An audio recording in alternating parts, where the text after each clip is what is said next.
मनु जी के पुत्रों के वंश का वर्णन सुनाया।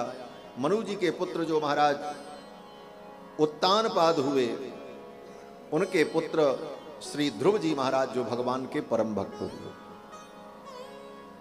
5 वर्ष की अवस्था में ध्रुव जी ने भगवान का दर्शन प्राप्त कर लिया। मूल कथा यही है। और ये ध्रुव जी मनु के पुत्र उत्तानपाद, उत्तानपाद के पुत्र ध्रुव है। 5 महीने की कठिन तपस्या में ध्रुव जी को भगवान का दर्शन कैसे हुआ? कहते हैं इनकी सौतेली मां ने इनका अपमान कर दिया। सौतेली मां ने कहा, पिता की ये गद्दी तुमको नहीं मिलेगी, क्योंकि तुम मेरे सवत के बेटा हो, और पिता की गद्दी चाहते हो तो भगवान की तपस्या करो, और भगवान की कृपा होगी तब तुम्हें ये गद्दी प्राप्त होगी। ध्रुव जी को ये बात लग गई और ध्रुव जी चले गए। और ध्रुव जी ने जाकर के 5 महीने कठिन तप किया। और ध्रुव जी की तपस्या कितनी विलक्षण थी। रास्ते में उनको नारद जी मिल गए और नारद जी ने मंत्र की दीक्षा दे दी। इसी 12 अक्षर के मंत्र का उपदेश नारद जी ने ध्रुव जी को दिया और कहा, जाओ इसी मंत्र का जप करो। कहां? बोले जमुना के तट पर। और जमुना की बालू से भगवान की मूर्ति बना लेना, और जो तुम्हें मिल जाए कंदमूल फल उसी से पूजा कर लेना और मंत्र का जप करना। नारद जी का उपदेश सुनकर के 3 दिन बीत जाता, तब कंदमूल फल खाते, फिर मंत्र का जप करते, फिर 3 दिन बाद खाते। दूसरा महीना आया तो दूसरे महीने में 6 दिन तक। द्वितीयम चानयन मासम षष्ठे षष्ठेर भको दिने। तीसरा महीना जब आया तो 9 दिन तक कुछ नहीं, न खाना न पीना, केवल मंत्र का जप करते रहे।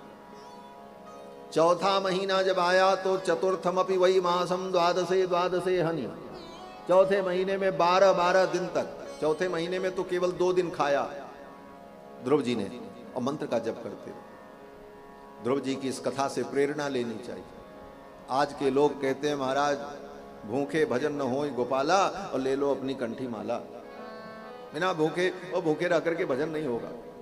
लेकिन ध्रुव जी को देखो, 12 दिन तक कुछ नहीं, और मंत्र का जप करते। 5वां महीना आया, पंचमे मास्यनुप्राप्ते जितश्वासो नृपात्मजः। 5वें महीने में ध्रुव जी ने अपनी श्वास को जीत लिया। भोजन कौन कहे, पानी कौन कहे, अब तो श्वास लेने की भी जरूरत है। अखंड समाधि लग गई, वो भी बैठ करके नहीं, खड़े होकर।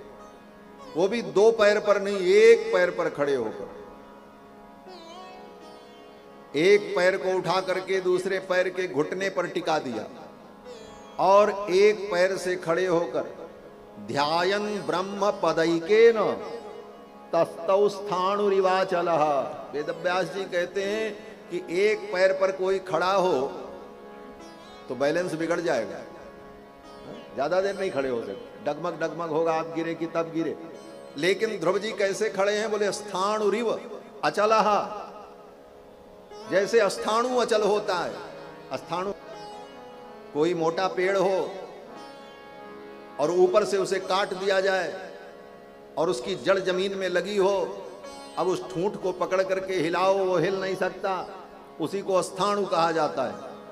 वेदव्यास जी कहते हैं, करने लगे, अखंड समाधि लग गई। अंत में भगवान को आना पड़ा। भगवान आए। भाव बड़ा सुंदर है महाराज। क्यों आए भगवान? भक्त को दर्शन देने आए। भक्त की तपस्या से प्रसन्न होकर दर्शन देने आए।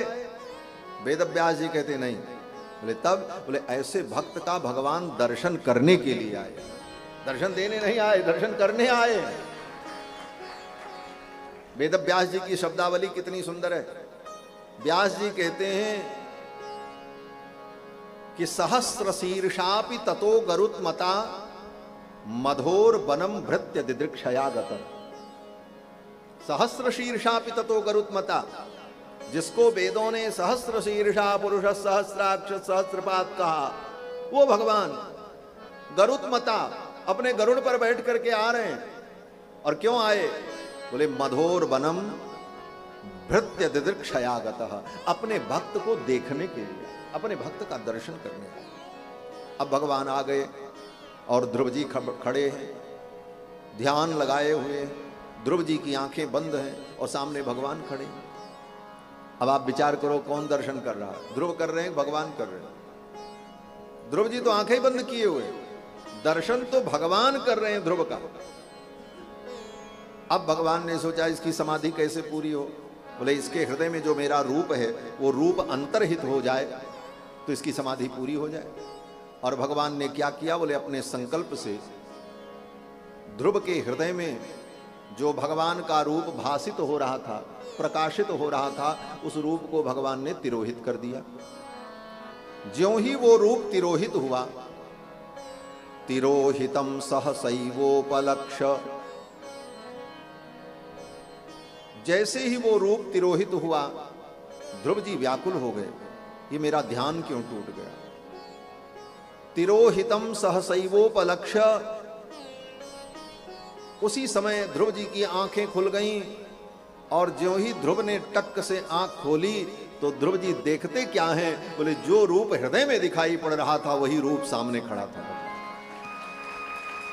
सशंख चक्रम सकिरीट कुंडलम सपीत वस्त्रम सरसीरुहे क्षणम सहार वक्षस्थल कौस्तुभश्रियम नमामि विष्णुम शिरसा चतुर्भुज। शंख चक्र गदा पद्म धारण किए, पीतांबर बनमाला विभूषित, कोटि कोटि कंदर्प दर्प दलन पटीयान महतो महीयान सर्वतो ज्यायान, भगवान श्री वैकुंठनाथ ध्रुव के सामने खड़े मुस्कुरा रहे। अब ध्रुव ने जब भगवान को देखा,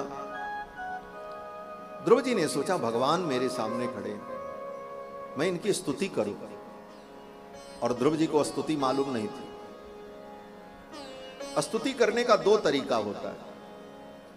एक तरीका तो यह है कि आप बहुत बड़े विद्वान हैं, पढ़े लिखे हैं, तो आप तुरंत स्तुति बनाओ, श्लोक बनाओ, कविता बनाओ, छप्पे बनाओ, छंद बनाओ, स्तुति करो भगवान की। एक तरीका। और दूसरा तरीका, अगर ऐसी योग्यता नहीं है तो पहले से महापुरुषों ने जो स्तुति बनाई है उसको याद कर लो और रोज भगवान को सुनाते रहो। जैसे सवेरे शाम हम भी नहीं बताई। अब ध्रुव जी क्या करें, सोचने लगे मैं भगवान की स्तुति कैसे करूं। भगवान ध्रुव के मनोभाव को जान गए और भगवान के हृदय में इतना वात्सल्य प्रकट हुआ। जब पिता के मन में अपने पुत्र के प्रति वात्सल्य प्रकट होता है तो उस वात्सल्य को व्यक्त करने के लिए पिता क्या करता है, क्या करता है? बड़े बेटे को पकड़ करके उसके गाल को चूम लेता है, दुलार करता है, यही तो करता है। अब भगवान भी सोचने लगे ध्रुव के कपोल को मैं चूम लूं, इतना सुंदर बालक, इसने मेरी इतनी आराधना की। लेकिन फिर भगवान ने सोचा यहां तो भक्त और भगवान की मर्यादा भी है। आकाश में देवता देख रहे हैं इस लीला को। भगवान ने कहा मर्यादा भी बची रहे और मेरे हृदय का भाव भी पूर्ण हो। और इसलिए भगवान ने क्या किया, बोले भगवान का जो ज्ञानमय शंख, जिस शंख को भगवान अपने मुख पर रखकर शंख ध्वनि करते हैं, यस्य ध्वनिर्दानव दर्पहंता तम पांचजन्यम सचकोटि शुभ्रम, करोड़ों करोड़ों चंद्रमा के समान जिसमें ज्योत्सना है, ऐसा भगवान का दिव्य ज्ञानमय शंख जिसको भगवान अपने मुख में लगाते हैं, उसी शंख को उठा करके ध्रुव के गाल में टच कर दिया, सटा दिया। ले ये क्या था, बोले डायरेक्ट नहीं तो इनडायरेक्ट ही सही ठाकुर जी ने ध्रुव के कपोल को चूम लिया। जिस शंख को अपने मुख में लगाते थे उसी शंख को वहां लगा। आजकल एक नया कल्चर आया है। क्या कल्चर, बोले फ्लाइंग किस। ये सब ठाकुर जी की हमारे लीला है। ठाकुर जी ने भी ऐसे ही किया महाराज, ऐसे शंख उठाया और टक्कर से लगा दिया। और ज्यों ही भगवान ने अपने ज्ञानमय शंख को ध्रुव के कपोल पर लगाया, परिणाम क्या हुआ, सवई तदैव प्रतिपादितां गिरम दैवीं परिज्ञात परात्म निर्णयः। उसी समय चारों वेद, 6 शास्त्र, समस्त विद्याएं ध्रुव के अंदर प्रकट हो गई। पढ़ना नहीं पड़ा महाराज, पढ़ना नहीं पड़ा। पोथी पढ़ी पढ़ी जग मुआ पंडित भयान कोय, ढाई आखर प्रेम का पढ़े सुपंडित हो। इस दोहे की यही व्याख्या है, ये ध्रुव का चरित्र। ध्रुव जी को सारा ज्ञान प्राप्त हो गया, कुछ पढ़ना लिखना नहीं पड़ा। और फिर ध्रुव जी ने जो स्तुति की भगवान की, बड़े बड़े विद्वान आज उसमें अपनी बुद्धि को खपा करके थक जाते हैं। जो ज्ञान विज्ञान का भंडार है वो ध्रुव की स्तुति। योन्त प्रविश्य मम वाच मिमां प्रसुप्ताम संजीवयत् अखिल शक्तिधर स्वधाम्ना अन्यास्त हस्त चरण श्रवण त्वगादीन प्राणान नमो भगवते पुरुषाय। कथा तो बड़ी लंबी है। ध्रुव जी ने बड़ी सुंदर स्तुति की और फिर भगवान ने कहा जाओ पिता का राज्य तुम्हें प्राप्त होगा, 36,000 वर्ष राज्य करना और फिर मेरे धाम को चले आना। ध्रुव जी को भगवान ने विदा कर दिया। ध्रुव जी आए और पिता का राज्य उन्हें प्राप्त हुआ। ये ध्रुव जी का चरित्र